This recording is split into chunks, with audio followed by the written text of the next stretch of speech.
Hola, hola, saludos y bienvenidos. Hoy vamos a conversar sobre la posible o no recomposición política que se está dando en la República Dominicana en función no solamente de los grandes cambios y la disminución de los partidos revolucionarios dominicanos y partidos reformistas y la aparición del PRM, asimismo como a lo interno de los partidos políticos, en este caso del partido oficialista, el tema de la biología, el tema de la presión social, el tema de la aparición de nuevos actores.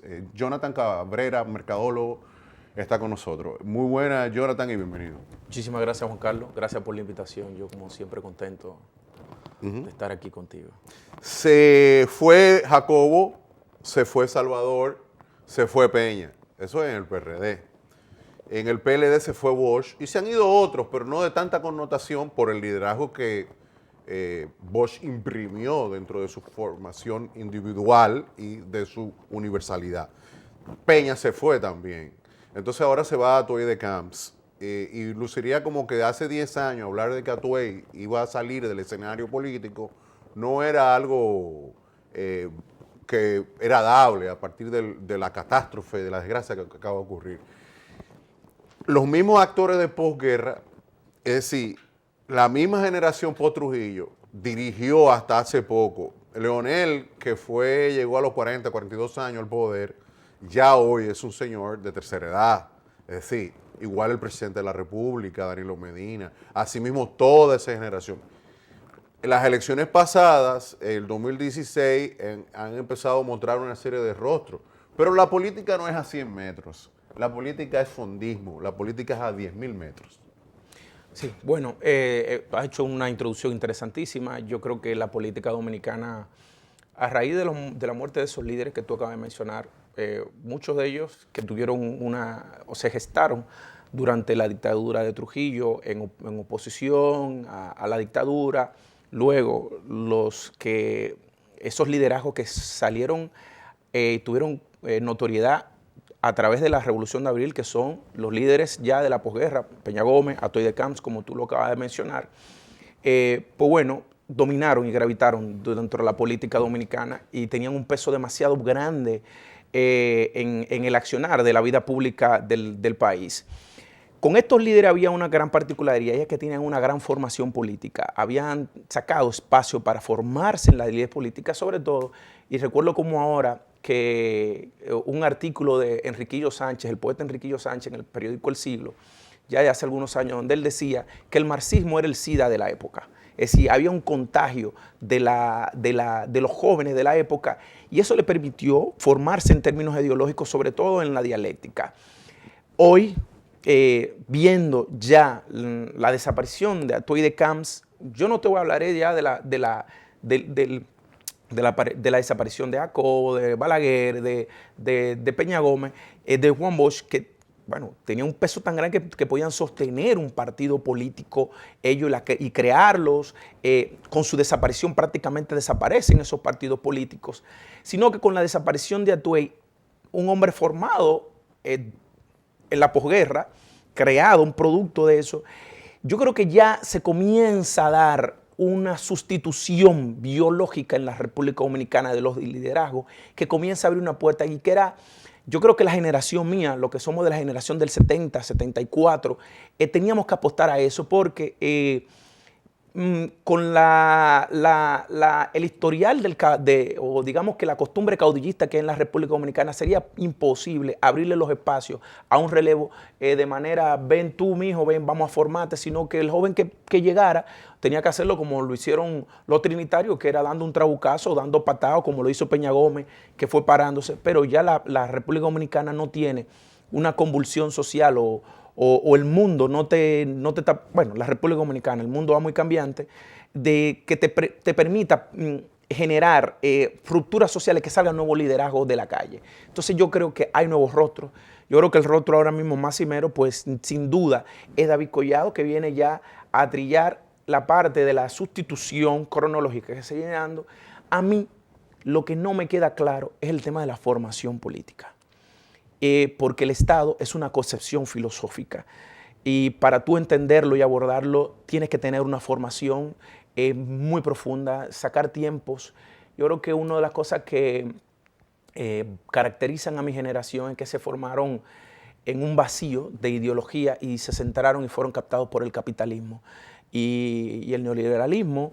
Y yo creo que hay una supresión y una confusión con los valores que tienen que primar en la hora de conducir un Estado. Bien, el tema de la formación política es fundamental a la hora de la comprensión de lo que es el Estado-Nación y de lo que es ya el Estado transnacional. Es decir, hay dos visiones, el Estado transnacional y el Estado-Nación, en función de la República, que es lo que da el origen al capitalismo en la República Dominicana a partir de la moneda local, que se genera fruto de la separación en 1844. Ese proceso de construcción del Estado-Nación generó mucha guerra, muchas revoluciones, muchas intervenciones militares extranjeras y generó también y formó una psique nacional. La psique nacional viene dada a partir de una serie de procesos tradicionales, educativos, socioculturales que se han venido dando. El tema de Trujillo todavía gravita en la República Dominicana como concepción psíquica. El tema de Balaguer todavía gravita. El tema de Peña y de Bosch gravita. Ahora, la tecnología no ha podido rebasar lo que es el proceso sociocultural de los partidos políticos que se mantienen todavía sobre la base de la posguerra. La sociedad que vive consumiendo artículos de primera necesidad y de última generación, cada día va accediendo más a los mercados, está generando también nuevos productos, es decir, y los partidos políticos lo que están haciendo es cooptando esos productos. Ahora bien, ¿es suficiente lo que está pasando desde la sociedad para poder generar nuevos liderazgos? Yo no lo veo muy claro, yo no veo muy claro que hay una transformación dialéctica de cambio y de transformación a lo interno de los partidos. No, no la hay. No la hay porque todavía hay una economía. Creo que un problema de formación continúa. Sí, hay un tema de formación, pero también es un asunto de que quien controla la información, quien controla el proceso, pues controla el devenir de las cosas. Entonces, estos liderazgos que hay en los partidos políticos que son formados en la posguerra, en economía hay lo que se llama asimetría de información. Mientras más información tienen los otros, más poder tengo yo sobre ellos. Entonces, ¿qué sucede? Los nuevos liderazgos no se preocupan por generar y formarse ellos. Ahora hay una fiebre de peñas y demás, pero son peñas insustanciales, donde tú no ves que hay un interés por... Pero a esto vamos a combinarle a que esto es una sociedad totalmente mediatizada. Mediatizada no solo por los medios de comunicación, ahora incluye el tema de las tecnologías de la información, que son las redes sociales y eso. Entonces, ¿qué sucede? Por ejemplo, una causa social. Yo recuerdo que en el primer gobierno de Leonel Fernández fue el gobierno que más huelga se le hizo. Y siempre, o sea, en sociología, un proceso social tú tienes que dejarlo porque tiene una curva ascendente, una línea ascendente, y tan pronto se suscita, cae, y luego toma otro tiempo para generarse, ¿no? Por eso las huelgas siempre se dejaban quedar, que se hicieran, porque le daba respiro entre una y otra a los gobiernos para reponerse y poder maniobrar. Ahora, con el caso de las redes sociales, tú tienes una causa diariamente, o sea, en las redes sociales tú tienes una causa que es sustituida por otra causa.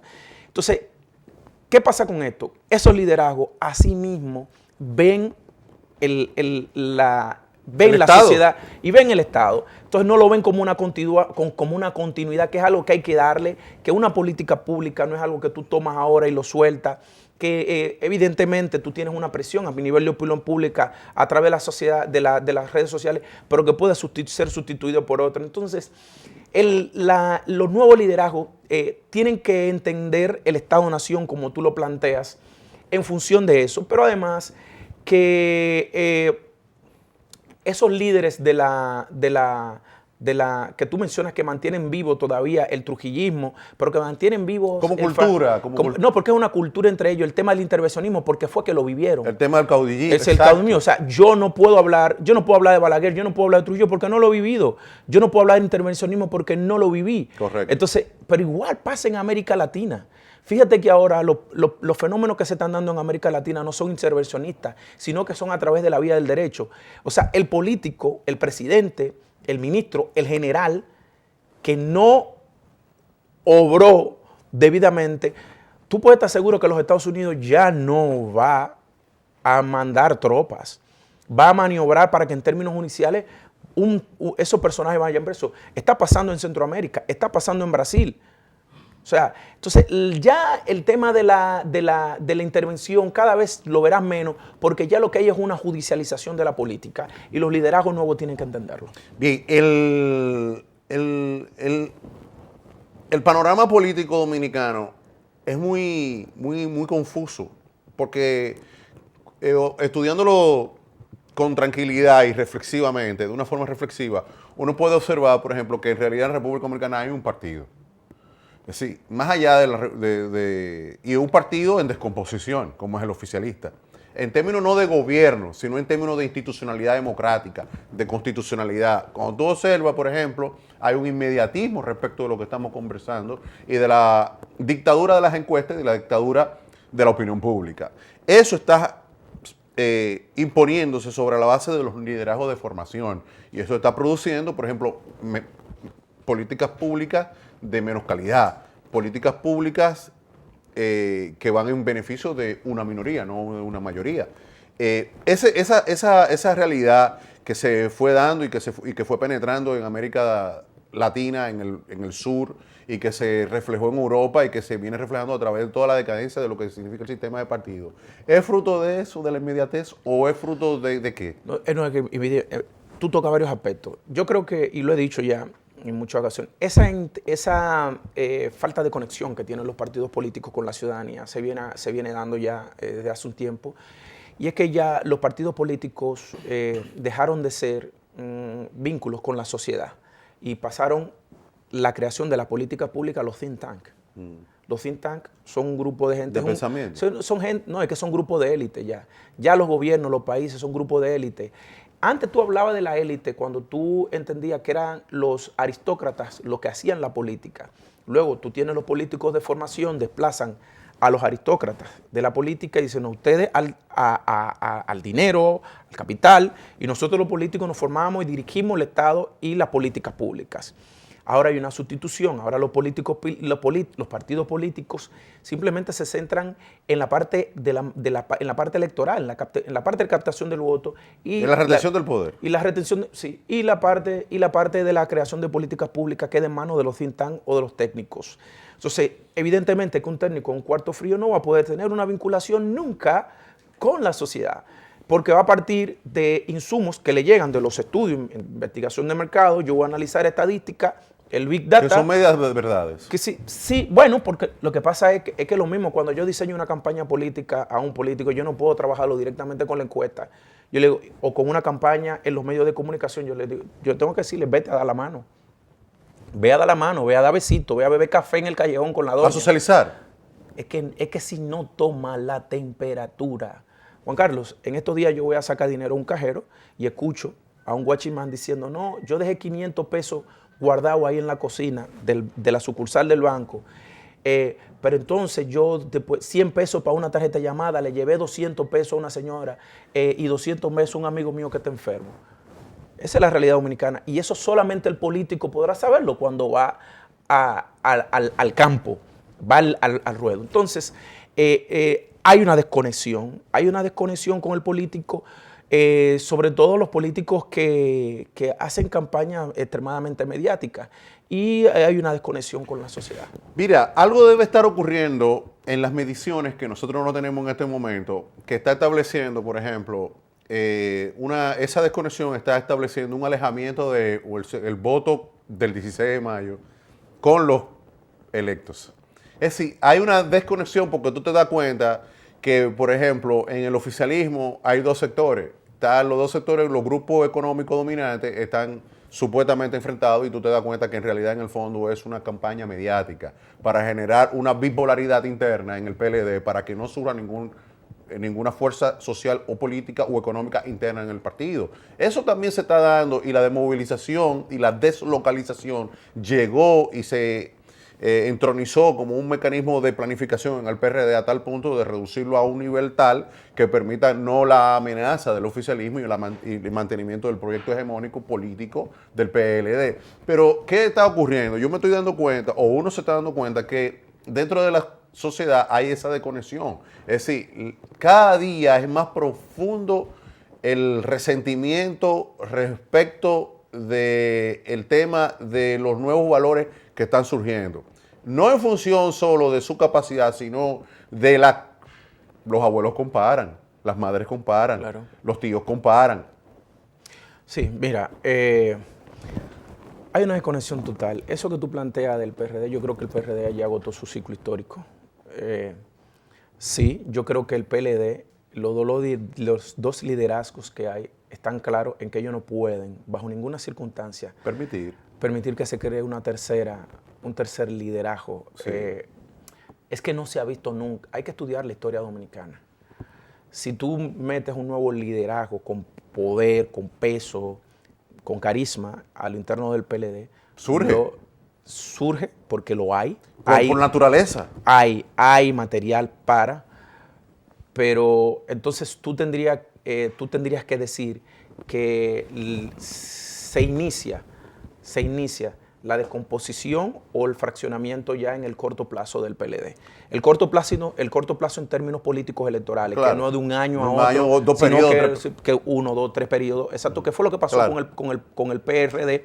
¿Qué pasó? ¿Y qué pasó con el Partido Reformista? Sí, pero el PRD comenzó a partir del 2000 y el intento de Hipólito Mejía de la reelección y la expulsión de Atoy de Camps. Ahí comenzó porque tú no tenías la conexión. Ni tenías los líderes representativos de la para ideología. Sustentar lo que tú planteas. Lo que tú planteas. Entonces, eso va a pasar.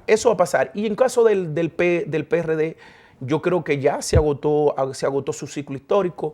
Es imposible, viendo cómo ha funcionado la República Dominicana, que tan pronto un presidente de un partido entra a formar parte de un gabinete, ese señor pueda tener la posibilidad luego de tener una candidatura y que la gente lo asuma como una opción de poder o una opción de cambio.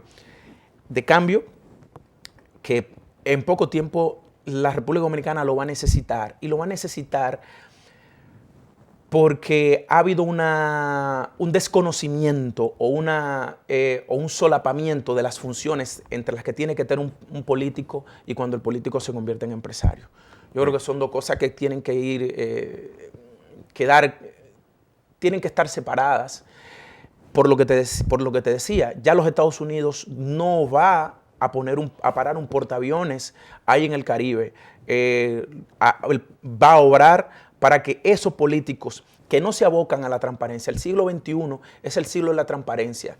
Y lo que te quiere decir es que los fondos públicos que tanto afectan cuando no son bien usados el desarrollo de las naciones, quien los maluse va a ir preso. Y va a ir preso, y si no va a ir extraditado, porque ellos se han encargado de firmar tratados de extradición con todos los países del mundo. Y lo más fácil es, por ejemplo, el caso que anda tocándose de los aviones ahí. Lo que nunca sospecharon estos señores era que Embraer es una empresa que cotiza en Estados Unidos y por consiguiente tiene que verse regida por la ley de los Estados Unidos que penalizan el soborno. Bien, vámonos a ir a una breve pausa. Estamos conversando con Jonathan Cabrera. Jonathan, el tema del partido oficialista no solo se da por la desconexión que existe, sino también porque no hay una oposición. Y la ausencia del PRD y la ausencia y la movilidad del PRD y la movilidad del Partido Reformista, la inmovilidad está generando caos interno en el PLD, porque en el PLD no hay, y en la sociedad no hay un equilibrio. Entonces, ese equilibrio, cuando se rompió, se quebró la economía dominicana con Hipólito Mejía. Cuando se rompió ese equilibrio, que no hubo un sustento entre lo que era el gobierno y lo que es el partido. Cuando usted está en el gobierno y no tiene sustento en el partido, entonces el peligro no es del partido oficialista, sino del sistema democrático, porque el PRM ha demostrado ser oficialista. Vamos a una brevísima pausa. Oye, la oposición es oficialista en función de sus postulados públicos. Pausa, regresamos. Jonathan Cabrera está con nosotros, no se vaya.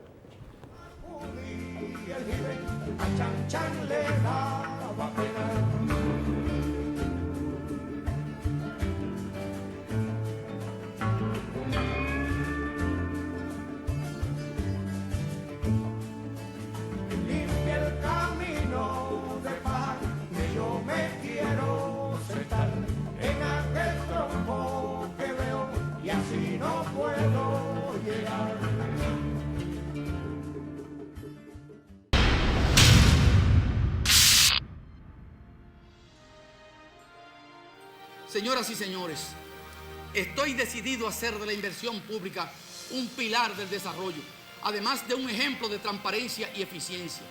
Y para lograrlo, priorizaremos como nunca antes aquellas inversiones que contribuyan a impulsar el desarrollo en las zonas más deprimidas del país. Me refiero a áreas como la electrificación rural, que además de permitir llevar el progreso a todos los rincones de nuestra geografía, son obras que nos permitirán crear miles de puestos de trabajo en la República Dominicana. Sin electricidad no hay desarrollo. Es así de sencillo.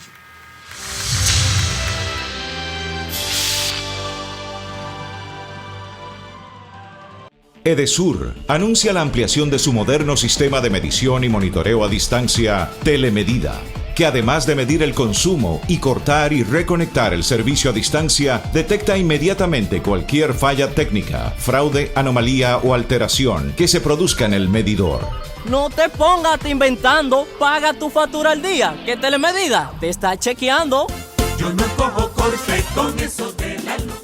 Edesur, únete y conéctate.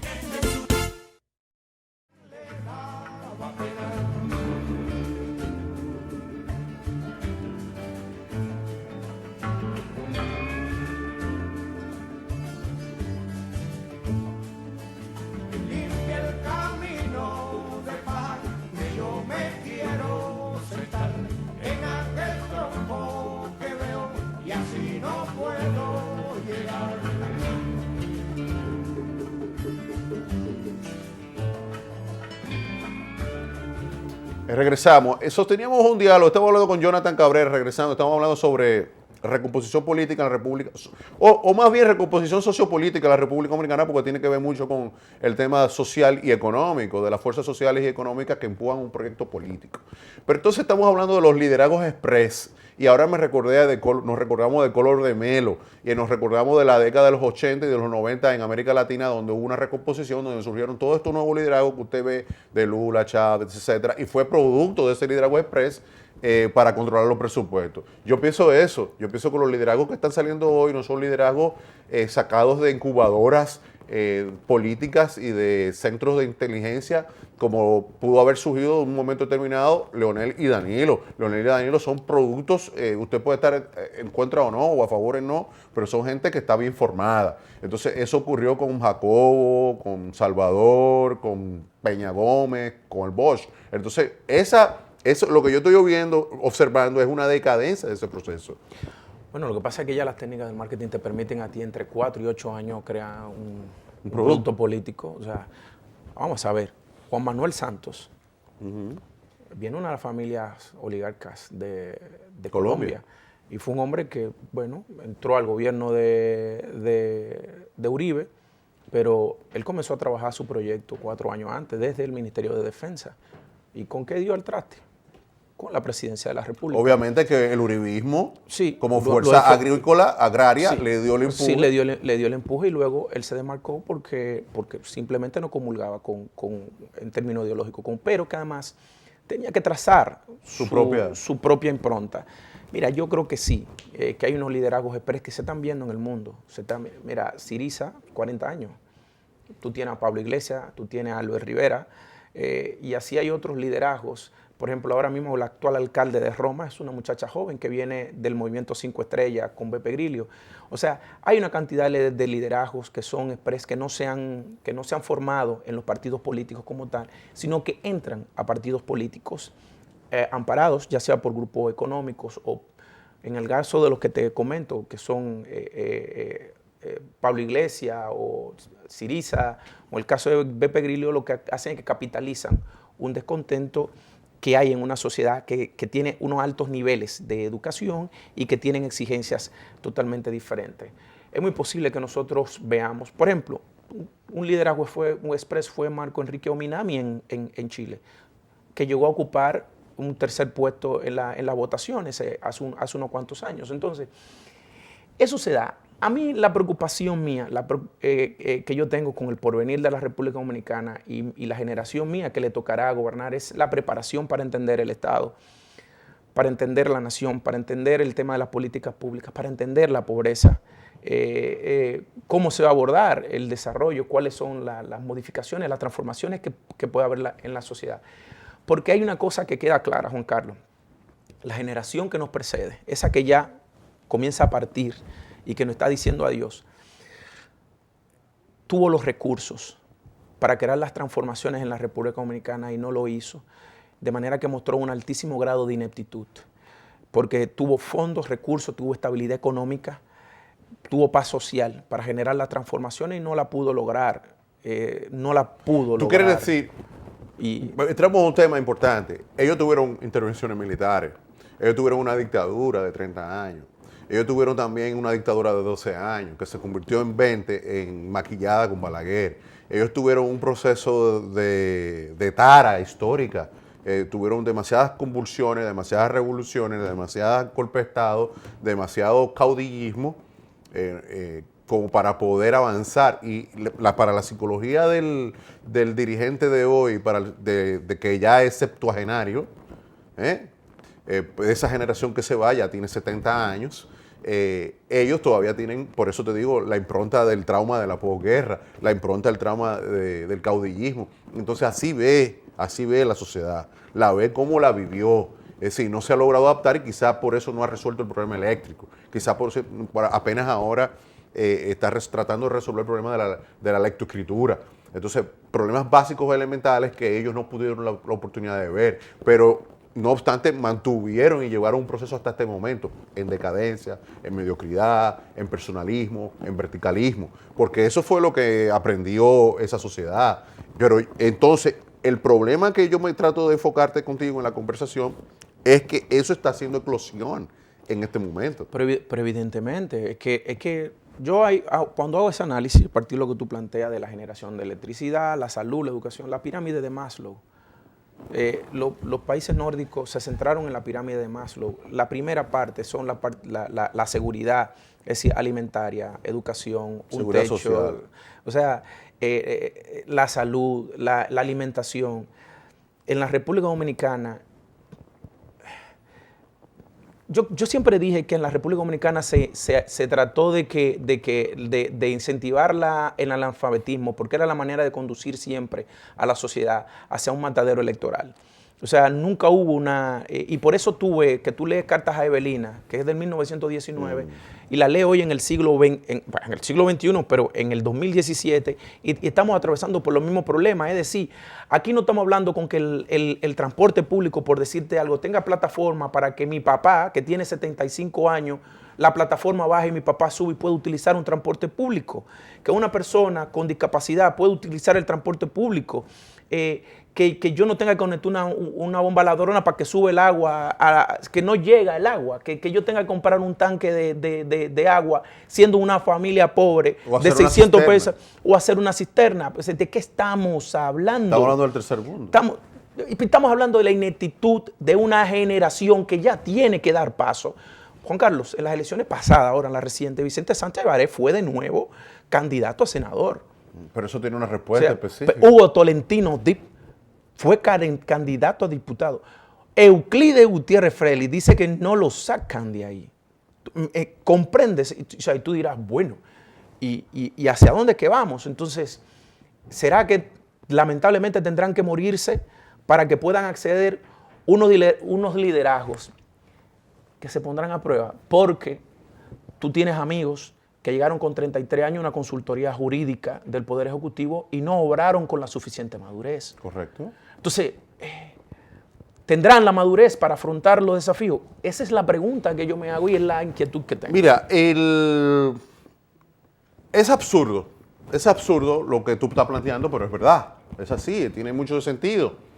Es absurdo que no haya existido elecciones internas en los partidos políticos para poder tener una democracia más transparente, más dinámica. Ahora, ¿tú no crees que, dame un minuto por favor, tú no crees que estamos en presencia precisamente, tú hablas de ineptitud, yo hablo de los justificos sobre la base de las trabas que tuvieron, obviamente la salud, la educación, La corrupción. la corrupción. Balaguer creó su rico. Cada gobierno ha creado su la rico. corrupción, el nivel de deterioro psicosocial del transporte. Es decir, cuando tú le pasas un examen despacio a esa generación de posguerra que dirige hoy, no sale bien parado. Pero yo no lo quiero decir porque quítate tú para ponerte yo, sino porque su examen no es un examen adecuado, es un examen no es sobresaliente. mediocre. Es mediocre. Es mediocre. Mediocre. Y entonces en función de eso es que hablamos. Y entonces tú dirás, bueno, pero ¿y por qué no se da una combinación de gente que conoce? Pues yo ahora con esto con eso, como te digo la C, te digo la O. Con esto yo no quiero decir que esta persona tienen que desaparecer y salir, pero se vuelven consejeros. Se vuelven consejeros y son ahí gente que tú vas, las escuchas, le pides la opinión, porque se conocen el Estado, se han formado, han vivido, conocen la historia, conocen los procesos históricos y políticos, que es fundamental. O sea, por más que yo quiera, hay procesos de la historia dominicana que no los he vivido, y si yo llego a una posición, yo siempre voy a tener que consultar un oráculo de eso. Pero esa tiene que ser la función de ellos, pero ellos necesitan comenzar a generar el espacio para esos nuevos liderazgos, porque son los que pueden dinamizar la República Dominicana. La República Dominicana necesita una dinamización y necesita un salto cuantitativo en muchos procesos de políticas públicas que hay que implementar. Se acabó el tiempo. Se acabó el tiempo por el día de hoy. No obstante, mañana continuaremos con Jonathan Cabrera conversando sobre este tema. Ya las ciencias sociales y las ciencias políticas, las ciencias sociales están empezando a conversar, a hablar sobre felicidad y sobre biología. Yo pienso que la respuesta tuya es la biología y la felicidad a lo que es Evidentemente. a la modernidad. Evidentemente. Así, a superar esta tara de mediocridad y tomar las luces que se ha tomado y avanzarla. Mañana seguimos hablando sobre el tema, pero en esta oportunidad, tocaremos aspectos que tienen mucho que ver con lo que es las visiones cosméticas de los partidos. Los partidos políticos se están convirtiendo como en Coca-Cola, Inca Cola o Pepsi Cola. Nos vemos mañana. Bye bye.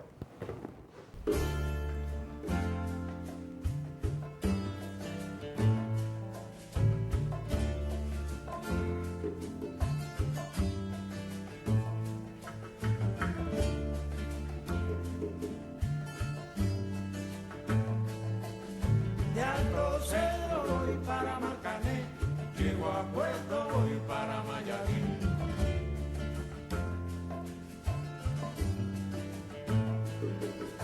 De Alto Cedro voy para Marcané, llego a Puerto, voy para Mayarín.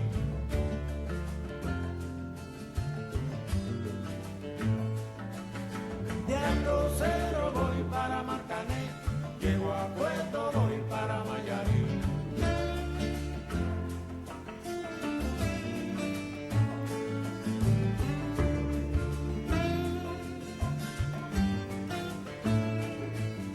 El cariño que te tengo no te lo puedo negar. Se me sale la babita, yo no lo puedo evitar.